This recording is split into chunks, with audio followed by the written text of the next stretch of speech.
딜라이브 21대 총선 상황실, 오늘은 용산구로 가봅니다. 용산 선거구에서는 이미 4명의 정당 예비후보가 총선 후보로 확정됐는데요. 이 과정에서 제기된 비판을 취재기자와 정리해보겠습니다. 자, 이재영 기자. 네. 정의당 정현욱 예비후보가 민주당과 통합당의 공천 결과를 공개적으로 비판하고 나섰습니다. 네, 우선 정 예비후보가 SNS에 올린 글부터 짚고 넘어가 보겠습니다. 정 예비후보는 지난 8일 민주당과 통합당의 공천 소식을 전하면서 불편한 심경을 드러냈습니다. 내용은 이렇습니다.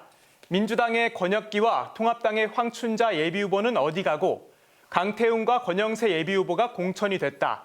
해도 해도 너무 심하다라고 공개적으로 비판한 겁니다. 예, 그렇게 공개적으로 비판한 이유가 뭡니까? 네, 정 예비후보에게 직접 물어봤는데요.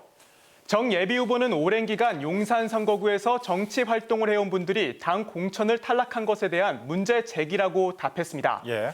예컨대 민주당의 권 예비후보는 지난해 1월 청와대를 나와 그동안 용산 선거구에 기반을 다져왔고요. 통합당의 황 예비후보는 지난 2016년부터 전 자유한국당 용산구 당협위원장으로 활동해왔습니다. 반면 민주당에서 전략공천한 강 예비후보는 지난 1월 중순에 서울시 행정일 부시장직을 사퇴하고 그 다음 달 3일에 예비후보 등록을 마쳤습니다. 예. 또 최종 경선에서 승리한 권 예비후보는 지난 16대부터 18대까지 영등포구 을에서 내리 3선 의원을 지내다가 해당 선거구에서 2차례 연달아 낙마하고 용산 선거구에 나온 중진급 국회의원 출신인데요.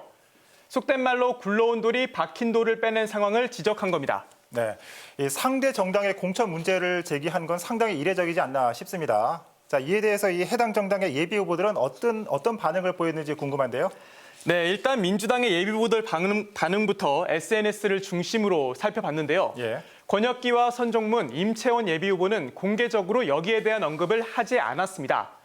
반면 도천수 예비후보는 전략 공천과 관련해 할 말이 많지만 당의 결정을 존중한다고 말했습니다. 예. 선당 후사, 그러니까 개인의 안위보다 당을 위해 희생한다는 의미가 엿보이는 대목입니다. 예. 민주당에서 전략 공천한 강 예비 후보는 어떤 입장을 보였죠?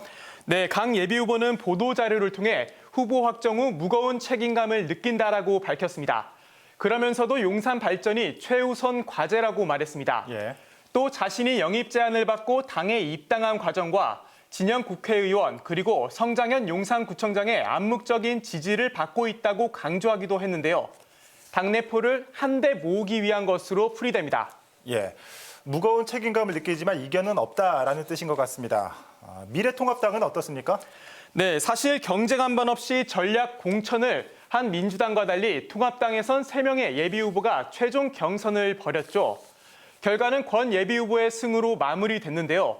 아무래도 경선 방식이 당원과 일반 국민 각각 50%에서 100% 국민 여론조사로 바뀐 게 일부 영향을 미치지 않았나 싶습니다. 예. 이 결과에 대해 조상규 예비후보는 SNS를 통해 여론조사 결과를 겸허히 수용한다고 말했습니다.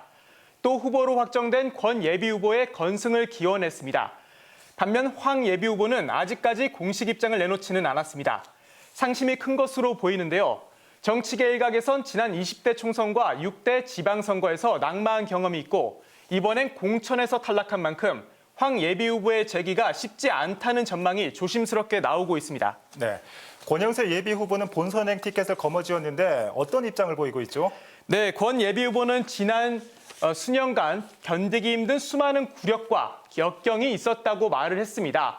하지만 그것을 다 물리치고 중간 고지에 올라섰다라고 SNS에 심경을 밝혔습니다. 예. 그러면서 함께 경쟁했던 모든 예비후보들에게 감사와 위로를 전하고 마지막 고지를 향해 나아가겠다는 포부를 밝혔습니다. 네. 마지막으로 다른 정당 공천 소식 전해주시죠. 네, 우선 국가혁명 배당금당에선 지난 17일 1차 공천 확정 명단을 발표했습니다. 그 결과 용산 선거구에선 김희전 예비후보가 당내 경선을 거쳐 후보로 확정됐는데요. 예. 민생당과 자유공화당의 공천 결과가 나오기까지는 아직 시간이 좀 필요해 보입니다. 네. 현역 의원이 불출마하는 만큼 그 어느 선거구보다 이 공천에 신중한 모습을 보이는 것 같습니다. 21대 총선 상황실 오늘 용산구 살펴봤습니다. 이 기자 수고했습니다.